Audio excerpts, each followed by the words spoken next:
Почитувани граѓани на Република Северна Македонија, почитувани представници на медиумите, следува редовната пресконференција на Министерот за здравство на Република Северна Македонија, доктор Венко Филипче.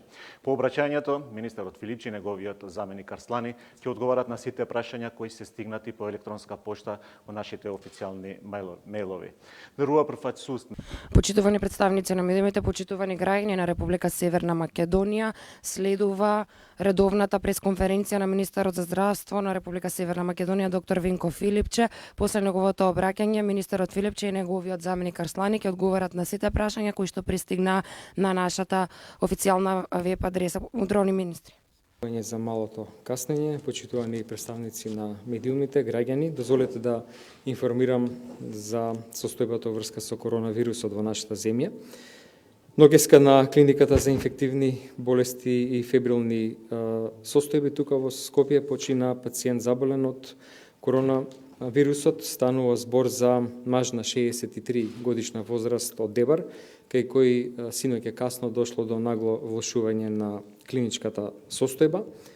Тој е хоспитализиран на клиниката на 17 март без покачена температура со наод на белите дробови.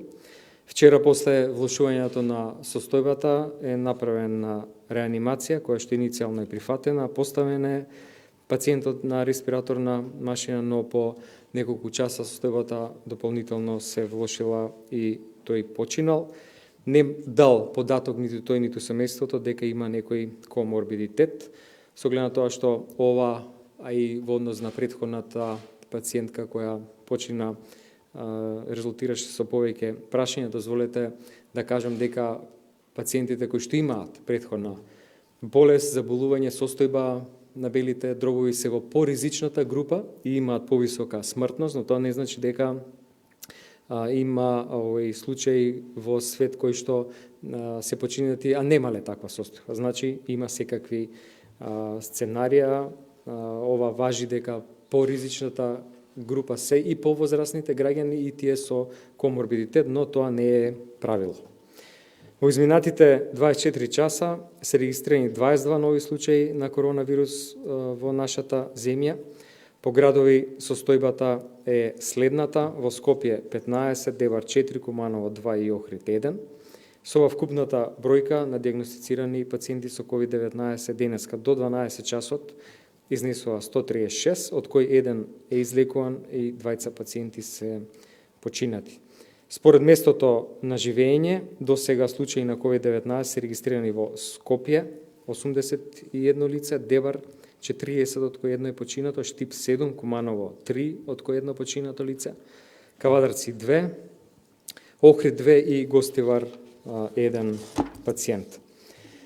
Денеска на инфективната клиника се прават 6 контролни брисеви на пациенти кои што се веќе хоспитализирани, 3 пациенти се во потешка состојба, еден е во средно тешка состојба и 2 пациенти се со лесна клиничка слика. Испитувањата се прават согласно времето кога се примени на клиниката, кога е направен тестот, и ова е анализа која што ќе покаже дали се уште заразни, односно дали се уште носители на вирусот, без разлика на формата и клиничката состојба. На сите лица во врска со клиниката за кожни болести веќе се истечени 14 дена, сега се прави распоред и план да тие сите се тестираат во овие денови кои што се пред нас со цел да се вратат на работното место. Дозволите да информирам за уште неколку работи. Од денеска се во функција 14 центри за тестирање на територијата на целата земја, односно за земање на брисеви. Тие се веќе објавени на сајтот на Мој термин и со ова практично во функција ги ставаме сите близу 1200 матични лекари кои што ќе се вклучат во процесот на диагноза, но и во водењето на пациентите. Дозволете да го објаснам системот. Секој еден пациент може да се јави, или граѓанин кој што нема симптоми, да се јави кај својот матичен лекар на кој што ќе ги каже неговите симптоми или неговата анамнеза, односно епидемиолошка анкета. Согласно податоците, матичниот лекар веќе има електронски алгоритам кој ќе укаже на тоа дали е потребно тестирање или не и доколку е потребно, кој е степенот на итност. Со тоа, преку системот Мој термин, ќе се закаже соодветно време во кое што ќе биде земен брисот во еден од 14 пунктови ширум државата, или овде кај нас во Скопје, во пунктовите Јане Сандански и Ченто, се извинувам доколку на некој од претходните пресконференции ја спомнав поликлиниката Чаир. Значи, во Скопје функционираат поликлиниките во Јане Сандански и во Ченто. Согласно итноста, матичниот лекар закажува термин, ќе бидат земени брисеви и ќе бидат соодветно испитани, после што ќе бидат за резултатите граѓаните, односно пациентите, известени и согласно тестот, дали е позитивен, негативен, согласно состојбата, ќе биде заземен став за натамошно лекување, дали на клиниката или во домашни услови, а во целосна и секојдневна комуникација и со матичните лекари, и со сестра и доктор од клиниката за инфективни болести, што веќе како систем функционира за оние пациенти кои што се сега на домашно лекување.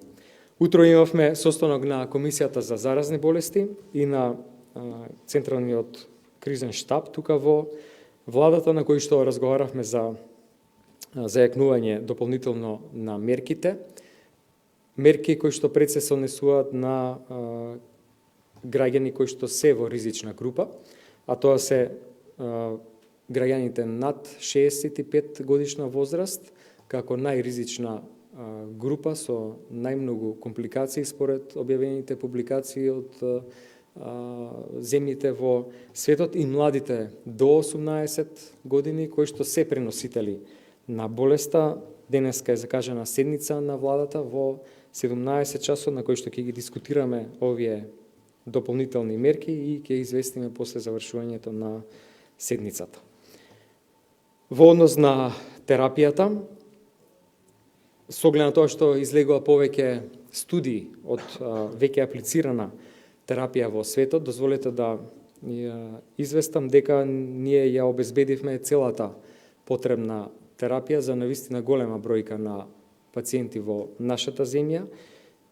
Комбинацијата на терапија која што досега во повеќе публикации укажува на тоа дека дава добри резултати во лекувањето на овие пациенти. Процедурата е таква да протоколот за лекување треба да се прифати на стручниот колегиум на клиниката за инфективни болести, што веќе се направи денеска утрово и денеска и веќе утре треба да се заврши формално правната постапка со добивање на дефинитивна дозвола за употреба на оваа комбинација на терапија од Агенцијата за лекови Малмед, после што ќе биде веднаш аплицирана на сите пациенти каде што е тоа индицирано. Ке повторам дека станува збор за оф-лейбл терапија, значи терапија за која што ќе се прават клинички студии, но веќе многу земји ја ставија во протоколите со оглед на тоа што даде добри резултати во повеќе земји кај многу пациенти со навистина добри резултати, заради што ние го правиме истото. Во изминатите 24 часа имаме 7 пациенти диагностицирани помалку. Е охрабрувачко, но не мора ништо да значи, мора да кажам, заради тоа што сметам дека се уште сме во трендот на зголемување на бројот на пациентите. Овие мерки кои што се воведени, искрено верувам дека ќе се почитуваат се повеќе и дека ќе дадат соодветни резултати и, како што кажав, за дополнителните мерки ќе известиме после седницата на владата. Уште неколку коментари со оглед на потребата за продолжување на инсулинската терапија. Секој пациент кој што има диабет и зима инсулин може да рецептот го продолжи телефонски кај докторот кој што го води и инсулинот директно да го подигне во инсулинската аптека, значи да не иде на лекар специјалист. И огромна е побарувачката согласно овие информации за ефикасноста на лекот Сумамед. Во нашите аптеки се донесе одлука да се издава само со бел рецепт, значи на трошок на фондот. Апелирам граѓаните да не прават залихи на овој лек. Навистина има огромна, сосем доволна количина во нашата земја и не би било добро да некој сам индицира лекување со антибиотска терапија. Благодарам. Благодарам, министре. Во нашите официјални мејлови стигна многу прашања, ќе се обидеме сите да ги поставуваме и да одговориме на сите прашања. Прва, која е точно причината за смртта на 57 годишната пациентка од Куманово? Дали пациентката била ставена на респираторна машина, дали страдала од хронична болест? По сите информации што ги добивте, сметате ли дека било направено се за да се спаси нејзиниот живот? Со оглед на тоа што станува збор за смрт која настапила прилично рано, само 7 дена по појавата на симптомите. Нема правило кога се јавува влошување на состојбата, посебно за вака сериозна клиничка форма во форма на атипична пневмонија, типична за предизвикувач од коронавирусот. Интензивно вчера разговаравме со колегите од болницата во Куманово. Според тоа што кажа, сметам дека навистина е се превземено, целата терапија, сите постапки. За жал, самиот процес на реанимација, односно срцево белодробно оживување, не дало резултат. Голем број трудници не се информирани за ситуацијата со коронавирусот, бидејќи матичните гинеколози не им го доставуваат потребните информации. Може ли да се дадете насоки за трудниците кои имат неодложни прегледи и лабораториски испитувања и брисеви? Дали може да се земат примероци кај матичните гинеколози, па тие да ги доставуваат до клиниките каде што е потребно? Уште пред еден месец, кога се воведоа дел од мерките и препораките трудниците да не одат, да бидат ослободени од работа, стручниот колегиум на гинеколошко-акушерската клиника изготви упатство кое што официјално го достави до сите матични лекари со цел тие да дадат и екстра здравствена услуга за бремените жени да не одат во клиника, тука да се ствараат гужви и редици, да се избегнат тие собирања. Значи, повеќе од досега што можеа да добијат како здравствена услуга на матичниот лекар, сега веќе може да добијат, значи слободно може да се упатат и да се консултираат со матичниот гинеколог кој има упатство по кое што би требало да постапи. И уште едно прашање имаше во текот на вчерашниот ден. Ние утро имавме консултација со состанок со Фондот за здравствено осигурување. Надоместокот за отсуство од работа останува исто како што било и до сега, значи тоа нема да се намали.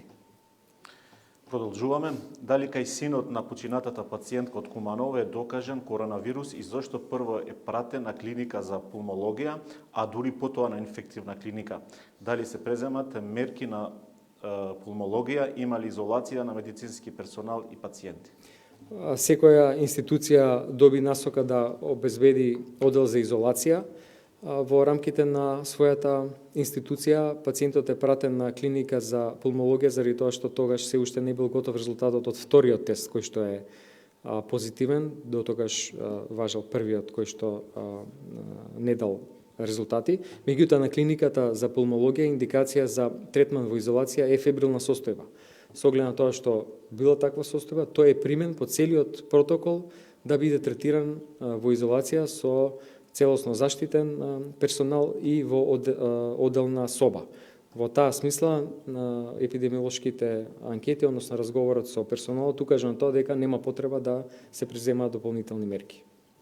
Следно прашање, зошто специјалистите во ОРЛ немат заштитни маски кога тие се изложени на директен, многу близок контакт со пациентите, а не се знае кој е носител на вирусот? И дали ќе бидат достапни заштитни маски и за другите медицински лица, зошто влегуваме во фаза кога не се знае кој е носител на вирусот? Секоја јавноздравствена институција има обврска да обезбеди заштитни материјали за своите вработени. Доколку некоја институција има проблем со набавка, заради тоа што сега навистина се соочуваме со огромна побарувачка, многу производители од светот практично не може да постигне. Ние во Министерството имаме залиха и може да контактираме клиниката. До сега не се обратиле директно дека им е потребна помош, но ќе видиме. Имаме сосем доволна количина да ги снабдиме. Следно прашање, зошто не им е обезбедена заштитна опрема и не им е препорачена само изолација на возачите на автобусите од фирмата која ги пренесува патниците што доаѓаат од странство до објектите за карантин? Не сум информиран за ова, може да прашаме после пресконференцијата и да разговараме со компанијата. Со редуцирањето на градските автобуси внатре е голема гужва. Луѓето се еден до друг. Дали ќе сугерирате да се стави ред и да се пуштат повеќе автобуси? Да, веќе разговаравме со градоначалникот. Причина за ова е поместувањето на целиот возен ред со оглед на полицискиот час. Веќе се направени пресметки во однос на тоа колку автобуси треба да се пуштат во соодветен период. Јас верувам дека веќе од утрешниот ден овој проблем ќе биде решен. Што е со набавката на респираторни машини која беше заглавена во Бразил? Постапката за набавка треба да се повтори.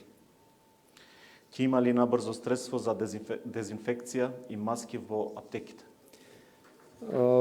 Согласно потребите, согласно достапноста до целиот овој материјал на светскиот пазар, на вистина големата побарувачка, потрошувачка, ние во неколку наврати направивме такви постапки, еднаш веќе ја дополнивме резервата, доколку се однесува до јавноздравствените институции за кои што сме практично одговори, на кои што можеме директно да им помогнеме, иако помогнавме и на други институции од резервите и на Министерството за внатрешни работи и за одбрана и така натаму, се до еден момент додека не се донесе одлука на владата со кој што на секоја институција се дозволи да набави ваква заштитна опрема, ние може да ускокнуваме со одредена помош. Следното прашање во однос на починатата жена, како причина за смртта е наведен срцев удар, додека таа имала симптоми на пневмонија. Од што точно починала, дали се знае, ако бил срцев удар, дали е поврзан со коронавирусот и дали е можно да не бил индициран од него, туку да се работи за хронична состојба за која пациентката не била свесна. Дали има ново објаснување зашто претходните тестови биле негативни, а постумно позитивен на корона. Дали претходните и постумниот тест се правени од исти техничари или различни? Дали е можно првите тестови да не биле направени според стандардите? Ние интензивно разговаравме во изминативе 2 дена, практично вчера, во однос на тестовите, резултатите. Разговаравме со раководителката на лабораторијата, која што има навистина многу искуство и е практично консултант на Светската здравствена организација за оваа работа. За жал нема тест во светот кој што е 100% сензитивен. И веројатно дека е тоа причината. Тестовите се направени 2 пати од материјалот кој што е земен, и двата теста, и оригиналниот и конфирматорниот при првиот бриз се негативни. Така да во таа смисла и вчера комунициравме со некои медиуми кои што објавија документ за се вика тоа Мартовичка придружница, документ кој што го издаваат јавноздравствените установи, на кој што се наведени повеќе делови. Тука се става се одговара на прашање на основна причина на смртта, директна причина на смртта и со оглед на тоа што настанало затајување на срцето и белите дробови, затоа е наведена таа причина. Значи, тоа е нешто што вообичаено се става ако на крајот станува збор за откажување на срцевата акција, се обидуваат лекарските тимови да направат кардиопулмонална ресусцитација и за жал таа е неуспешна, како што бил случај со пациентката. Продолжувам со другите прашања. Дали двајца пациенти пензионери, сопружници од Велес, однесени на инфективно оделение во општо болница Велес од страна на идната медицинска помош со здравствен дом Велес, се тестирани од коронавирус и какви се резултатите од тестот, позитивни или негативни? До денеска, до 12 часот, немаме информација за пациенти, ниту сомнителни пациенти кои треба да се тестираат од Велес. Доколку е тоа случај, може да известиме утекот на утрешниот ден. Следно прашање, дали решенија за задолжителен карантин се издават само на лица позитивни на тестот за коронавирус? Лицата кои што се позитивни за коронавирус се во фаза на лекување. Дали ќе се лекуваат на клиниката или во домашни услови, зависи од индикацијата на лекарите од нивната состојба. Тие изготвија една патека, алгоритам по кој што се постапува согласно типот на манифестација на болеста. Лесна форма може да се лекува дома, а тие кои што се со потешка форма или има претходни здравствени состојби кои што може да влошат на манифестацијата на болеста, се лекуваат на клиника. Ние тоа го презедовме од германскиот модел и сметам дека е сосем солидно да така продолжиме. Домашно лекување у комбинација со по индикација лекување во болница. Актуелните временски прилики се отежителна или олеснителна околност? Во смисла на почитување на мерките на одржување на социјална дистанца, верувам дека ќе има улога во тоа да луѓето помалку излегуваат надвор, на снегот на некој начин ги чисти и површините. Следното прашање во врска со линиите на ЈСП одговаравте пред малце. Продолжуваме со другите. За потребите на вестите на телевизија Телма ве молам да ми дадете информација за бројот на заболени од COVID-19 во Скопје по општини. Може да доставиме одговор во текот на денот после вадењето на податоците од електронската база. Тука се сите овои податоци во однос на пациентите не само од Скопје, од сите општини, така да ќе информираме редакцијата. Министре, во разговор со повеќе фармацевти ми беа посочени повеќе начини за санитација на работните површини, домовите, подовите, мебелот и тоа со алкохол 70%, раствор на водороден пероксид, дезентал, различен начин. Како ќе го искоментирате ова, треба ли да се врши каква санација во домаќинствата?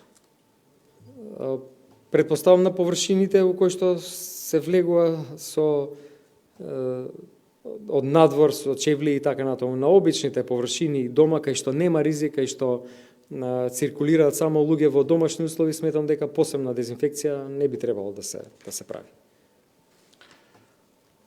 Продолжуваме со другите прашања. Дали, министре, меѓу расте бројот на заболени од коронавирус во земјава, особено во Скопје, вели наредното прашање. Дали, министре, меѓу нив се и оние што беа во изолација заради контакт со директорката од кожната клиника? Колку од тие се позитивни на COVID-19? Тие ќе бидат тестирани во следните денови, ќе се направи во соработка со нив ќе се направат групи на луѓе, заради тоа што не може сите да се завршат во еден ден, после што ќе ги соопштиме резултатите. Матичните лекари немат заштитна опрема, а во болниците врие, во ходниците врие и луѓе кои земат терапија хронично болни, но и болни со висока температура кои може се заразени, грип, корона и слично. Не може да ги изолират здравите од болните. И кај возрастните, и кај педиатрите денес е хаос. Решение мора да има, не можат да ги враќат тие со температура. Што предлага министерот Филипче во ваков случај? Сметам дека секој може да си направи патека на движење на пациентите. Ова не важи само за овој случај и ова сценарио, туку и за сите други кога има фебрилен пациент. Значи, тој не би требало да се мешаат со другите пациенти во однос на заштитната опрема. Ние до сега ниту сме имале механизам, ниту пак начин на кој што можеме да со нешто ги снабдиме матичните лекари, заради тоа што се тоа концесионери. Ова е сценарио во кое што тие сериозно сега со овој нов систем се вклучуваат во овој систем. Имавме состанок со Сдруженијето на матични лекари. Може да се изнајде некое решение со кое што еднократно или на некој начин да видиме со овие донации кои што стигнуваат им се помогне на матичните лекари, меѓутоа како средно, односно долгорочно решение ќе мораат и самите да набават соодветна заштитна опрема. Нема ги оставиме така по страна, тие се сериозно важен сегмент од целокупниот здравствен систем, со тоа што сега се става целосно во функција во анализа, интервју, диагноза, па после и пратење на пациентите кои што евентуално би биле на домашно лекување. Мислам дека ќе направиме све да се обезбедат со се што им е потребно. До кога според вас и вашите информации како министерство би трајало ова ситуација и дали може по вонредните мерки воведени во државата ситуацијата со коронавирусот да има позитивно сценарио? Искрено верувам дека ќе има позитивно сценарио. Ограничувањето на на контактите, на социјалните контакти е нешто што веруваме дека ќе го запре патот на ширење на вирусот. Мора граѓаните да ги почитуваат сите овие мерки. Механизмот е тој да после 2 циклуси на инкубација, практично сметаме дека вирусот повеќе не е никаде околу нас. Значи, тие кои што биле заболени целосно оздравеле после процесот на лекување, а го нема ниту пак на површините. И тоа е таа логика зашто се препорачува социјална дистанца, зашто инсистираме на почитување на овие одлуки, да нема движења надвор и нормално заштита на ризичните категории на граѓани. Продолжуваме со другите прашања. Како ќе се обезбеди терапија за пациентката со ретка болест која има теросинемија тип 1 и го прима лекот нитиснон, односно орфадин? Девојчето втора година поред ќе остане без лек затоа што количината од претходниот тендер не стигнува. Дали не може Министерството за здравство да стапи во контакт со добавувачот и да обезбеди терапија додека да заврши новиот тендер? Зошто пациентите со ретки болести не се на листата на оние кои имат поволности поради коронавирусот околу ослободување од работни обврски и добивање терапија од матичен наместо од специјалист?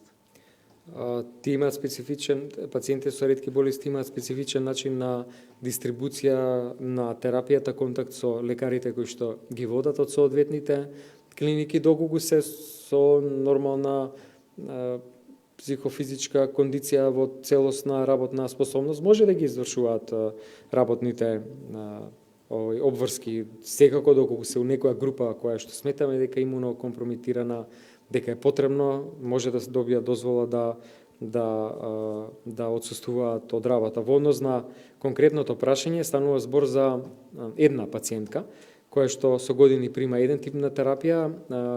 Фамилијата е уплашена заради тоа што е сега препишана зголемена доза од страна на лекарот кој што ја води. Во таа смисла не се предвидени тие количини на почетокот на набавката, но искомуницира луѓето од секторот за ретки болести, се обезбеди количината до следната набавка. Значи целосно ќе биде покриена и оваа поголема количина која што меѓувреме е препишана од лекарот кој што ја води пациентката. Дали е точно дека заболен собственикот на елитен хотел во Скопје? Дали има други заболени од вработените во хотелот? Фирми кои работат со хотелот се во паника и барат точна информација со оглед дека имат контакти со вработените. Не сум слушнал за таква работа. Дали е вистина дека жената од Куманово што починала од коронавирус била лечена на телефон со денови пред да биде хоспитализирана? Јас вчера го опишав текот на лекување, времењата, деновите во кои што била после иницијалниот контакт во болница, лечена во дневна болница, а после тоа хоспитализирана. Нема информации дека имала вакво сценарио во однос на лечење по телефон. Дали на второпочинатиот 63 годишен маж од Дебар, што немал коморбидитети, му е направена аутопсија да се утврди дали боледувал и нешто друго?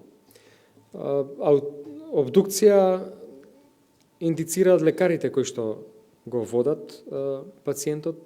Законски обврска тогаш кога станува збор за случај за кој што е судски случај или за кој што не ја знаеме причината за смрт. Меѓутоа верувам дека овде тоа може да ги прашаме и колегите, очигледно дека станува збор за пулмонална инсуфициенција согласно болеста обсежна на белите дробови. Така да причината за смрт е прилично јасна. Продолжуваме со другите прашања. Дали некој истражува која е причината што овие две лица починале 5-6 дена од развивање на првите повидливи симптоми за тоа што во светот ова временска рамка упатува на ненавремен третман? И двајцата пациенти се иницијално јавени во болница во соодветно време и во светот има рапорт за случаи со многу фулминантен тек на болеста. Овој нагло влошување на состојба согласно овој предходната согласно количината на да ја објаснам поблиску за граѓаните на виремија, односно количината на вирус кој што може клетката на белите дробови да ја врзе. А тоа зависи од многу претходни состојби, претходна терапија и така натаму. Така да ваква форма за нагло влошување за овој предизвикувач воопшто не е изненадување. И затоа веќе има овој публикации и од Кина, и од Италија, и од некои други земји. Дали е определена самоизолација за семејството на починатата Кумановка и дали ќе им се врши тестирање? Како идната помош од која вчера по погребот барала помош треба да се однесува со нив? Има ли протокол за погреб на починатите од корона? Го има вирусот во секретите на пациентите, доколку се земе непосредно после смртта, тој може да се идентификува. Ние разговаравме со експерти по инфективни болести, понатаму се чита литература во однос на некои искуства во други земји. Посебен протокол нема, освен целосно затварање на починатиот, а во однос на конкретните случаи во Куманово, интензивно и денеска работат епидемиолозите, веќе се идентификувани контакти и тој процес продолжува и денеска, ако треба и во текот на утрешниот ден. Како се заразил починатиот од Дебар, дали бил на погреб во село Баланци, каде било присутни и други заболени? Тој пациент е во врска со првите пациенти кои што беа пристигнати од Италија. Како се заразиле ново заболените од Скопје и останатите градови? Сите се во врска со веќе познати за нас, за епидемиолозите, кластери на заболени кои што ги имаат тие епидемиолошки податоци, анамнеза која што ја кажавме во неколку наврати до сега. Нема локално автохтоно жариште никаде во земјава, нема во Скопје, нешто што не може да објасниме, таква работа до сега нема. Што ќе се случува со луѓето кои се лекувале од карцином, а кои мора да прават месечни анализи на крв, за кои сега имат проблеми да ги направат? Сите служби во врска со пациентите кои што имаат малигни болести се целосно во функција, нема ограничување на нивната работа, нема ограничување во однос на хируршкиот третман, зрачната терапија, хемотерапијата, нема ограничување, ниту пак во контролните анализи. Продолжуваме со другите прашања. Ве молам за информација кога ќе биде дополнета листата на диагнози за хронично и имунокомпромитарички болести кои се ослободени од работни обврски за време на епидемијата, конкретно за диагноза миастенија гравис Г70. Здравствената работничка која е веќе во лоша здравствена состојба не може да биде ослободена од работни обврски без да биде дополнета ова листа. Има луѓе со таа диагноза кои што се во одлична состојба, во целосна работна способност, но може да се обратат до Комисијата за заразни болести, доколку има некои исклучоци, сигурно ќе бидат разгледани. Продолжуваме со другите прашања. Куманово не беше никогаш споменато за критична подрачја, од еднаш прв случај на смртност имаме таму и сигурно огромен број на заразените со оглед на слободното движење и комуникација на синот и другите блиски на починатата. Прашањето е дали излеза работата од контрола и дали на локално ниво имате наложени мерки и стратегија по која треба да делувате градоначалниците и здравствените власти. Мерките кои што се донесени од владата, одлуките важат за територијата на целата држава. Критичен регион сега во овој момент е било кој дел на светот. Така се движи пандемијата, така се појавуваат различни кластери на пациенти. Многу е тешко да се каже дали е некој регион повеќе или помалку ризичен, без разлика кај да се наоѓа во светот. Едно прашање, со која цел онлайн наставата се воведува кога може да не се признае ова учебна година, а и се стават материјали за учење на Google Drive, децата сами да учат, а не можат оние од пониските оделенија, особено кога и двајцата родители се на работа.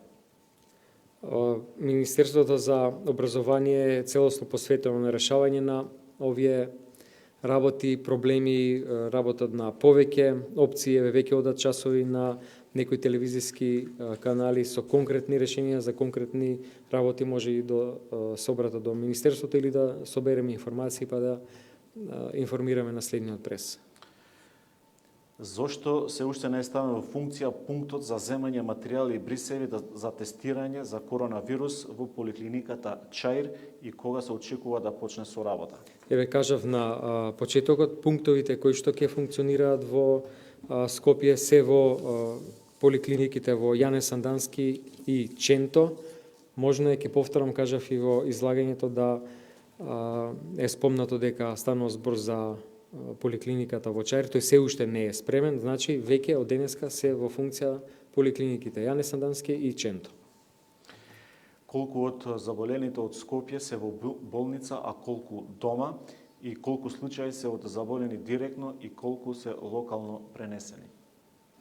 За второто прашање потребно е да се види анализата и да се одговори. Во Скопје има 81 лице кое што е заболено, некаде околу 24-5 се наоѓаат на клиниката за инфективни болести, другите се на домашно лекување.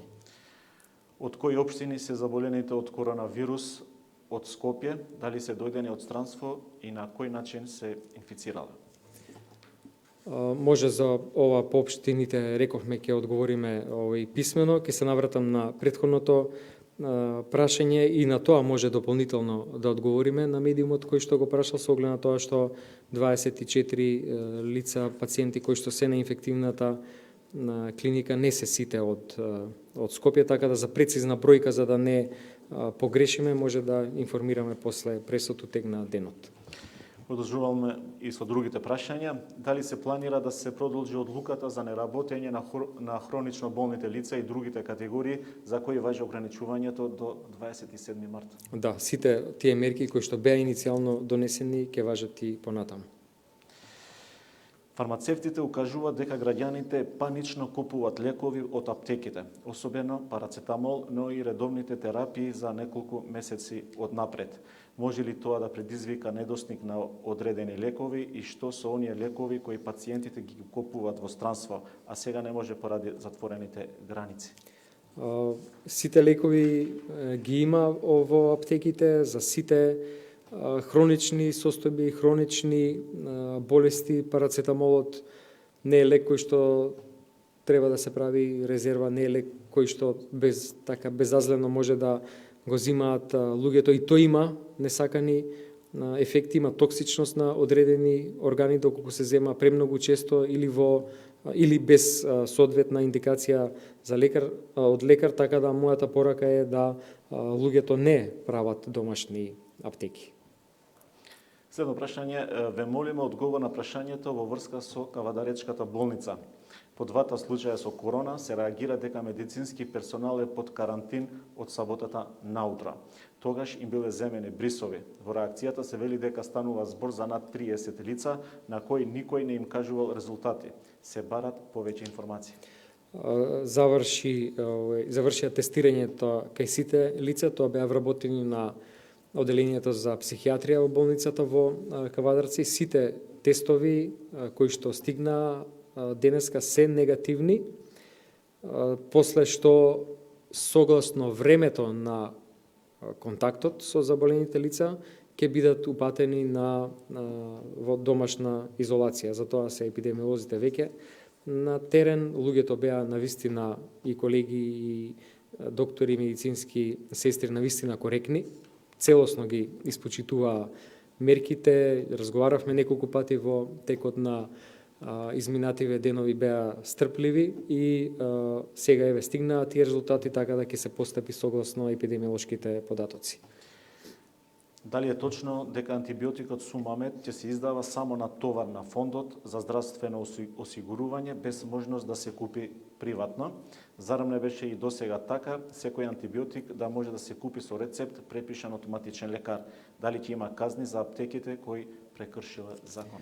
Ние увидовме дека голем број на граѓани почна да купуваат огромни количини од лекот, односно да бараат огромни количини од лекот Сумамед, заради предпоставка е дека излегоа тие анализи и студии со кои што тој се дава у комбинација заедно со кинините за третман на оваа болест. Беше донесена одлука дека се издаваат на така наречен бел рецепт.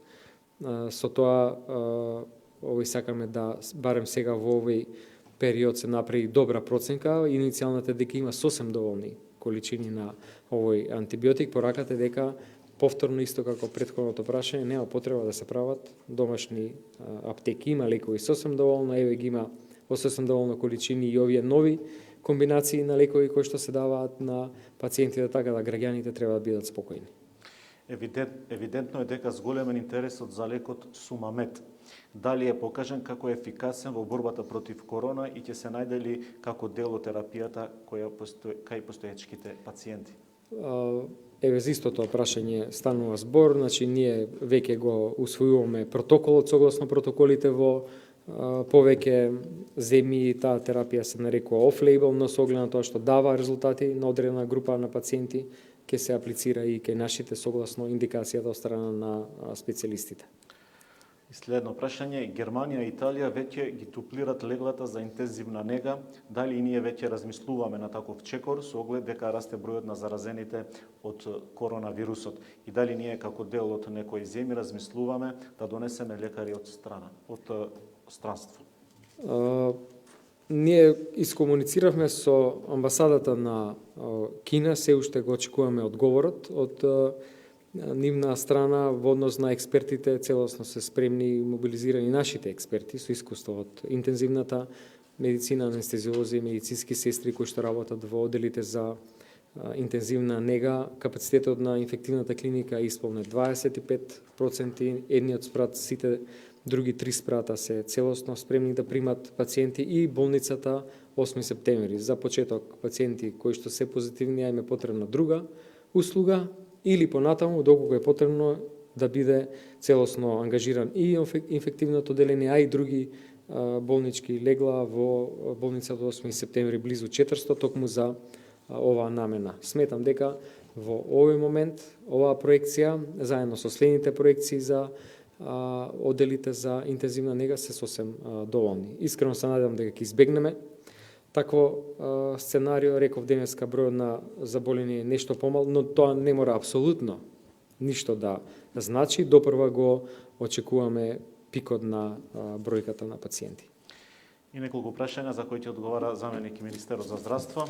Приоритетот на важдиване Прашање за кои што ќе одговара заменик министерот за здравство. Градови да се направи скрининг, конкретно во Тетово, град со 158 лица во самоизолација и 17 под надзор.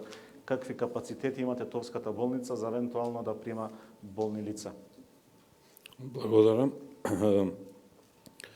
Постојано сме во комуникација со директорот на Центарот на јавно здравје, исто така со директорот во Општата болница, директорот со здравствениот дом, со епидемиолошките служби, исто така со инфектолозите, па истите почитувачи ги протоколите и постапуваат според дадениот алгоритам, така што имаме преземени сите мерки и имам информација дека имат неколку пункта, и тоа во Желино, во Теарце, во Боговиње, во Брвенице, во Тетово, Голема Речица.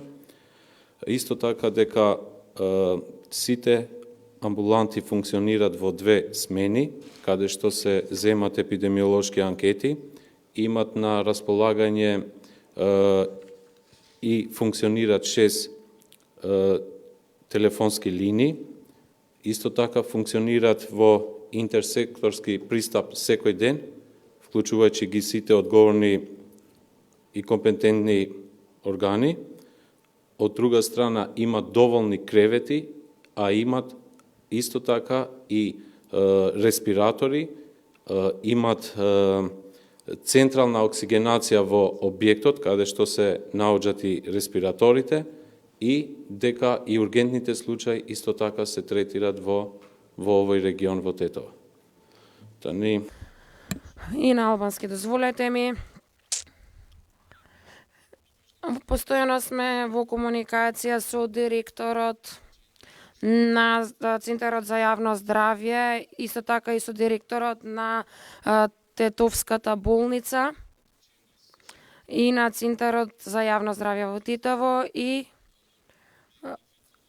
исто така сме во комуникација и со епидемиолозите, инфектолозите и се преземаат сите мерки таму, почитувајќи го протоколот и следејќи го алгоритамот за она како треба да се действува во една ваква ситуација. Сега, според информациите кои што јас ги поседувам, има неколку пунктови за контролирање во Жилина, во Теарце, во Боговиње, во Бравеница, Тетово и сите овие функционираат во 2 смени.